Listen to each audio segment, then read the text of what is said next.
اس clip میں آپ قرآن پاک کی سورہ نساء کی آیت نمبر 142 سے 144 تک کی تلاوت، ترجمہ اور تفسیر قرآن صراط الجنان سنیں گے۔ بسم اللہ الرحمن الرحیم۔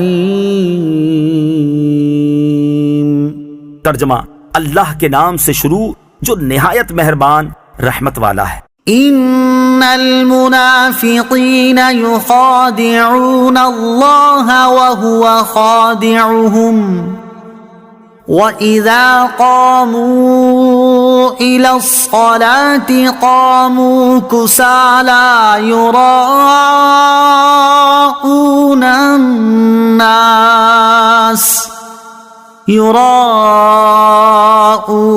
النَّاسَ وَلَا يَذْكُرُونَ اللَّهَ إِلَّا قَلِيلًا۔ ترجمہ: بے شک منافق لوگ اپنے گمان میں اللہ کو فریب دینا چاہتے ہیں اور وہی انہیں غافل کر کے مارے گا، اور جب نماز کے لیے کھڑے ہوتے ہیں تو بڑے سست ہو کر لوگوں کے سامنے ریاکاری کرتے ہوئے کھڑے ہوتے ہیں اور اللہ کو بہت تھوڑا یاد کرتے ہیں۔ ان المنافقین یخادعون اللہ، بے شک منافق لوگ اپنے گمان میں اللہ کو فریب دینا چاہتے ہیں۔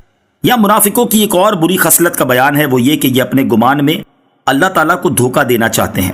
حقیقتاً تو مسلمانوں کو دھوکہ دینا چاہتے ہیں، کیونکہ حقیقت میں تو اللہ تعالیٰ کو فریب دینا ممکن نہیں۔ ان کی اس فریب کا جواب انہیں اللہ عز و جل دے گا کہ انہیں غافل کر کے مارے گا، دنیا میں انہیں رسوا کرے گا اور قیامت میں انہیں عذاب میں مبتلا کرے گا۔ ان منافقوں کی علامت یہ ہے کہ جب مومنین کے ساتھ نماز کے لیے کھڑے ہوتے ہیں تو مرے دل سے اور سستی کے ساتھ کھڑے ہوتے ہیں، کیونکہ ان کے دلوں میں ایمان تو ہے نہیں جس سے عبادت کا ذوق اور بندگی کا لطف انہیں حاصل ہو سکے، محض لوگوں کو دکھانے کے لیے نماز پڑھتے ہیں۔ نماز میں سستی کرنا منافقوں کی علامت ہے۔ اس سے معلوم ہوا کہ نماز میں سستی کرنا منافقوں کی علامت ہے۔ نماز نہ پڑھنا یا صرف لوگوں کے سامنے پڑھنا جبکہ تنہائی میں نہ پڑھنا، یا لوگوں کے سامنے خشوع و خضوع سے اور تنہائی میں جلدی جلدی پڑھنا، یا نماز میں ادھر ادھر خیال لے جانا، دل جمعی کے لیے کوشش نہ کرنا وغیرہ سب سستی کی علامتیں ہیں۔ نماز میں خشوع و خضوع پیدا کرنے کا آسان نسخہ، کسی نے حضرت حاتم اصم رحمۃ اللہ تعالی علیہ سے ان کی نماز کے بارے میں پوچھا تو فرمایا، جب نماز کا وقت قریب آتا ہے تو میں کامل وضو کرتا ہوں، پھر جس جگہ نماز ادا کرنے کا ارادہ ہوتا ہے وہاں آ کر اتنی دیر بیٹھ جاتا ہوں کہ میرے اعضاء اکٹھے ہو جائیں۔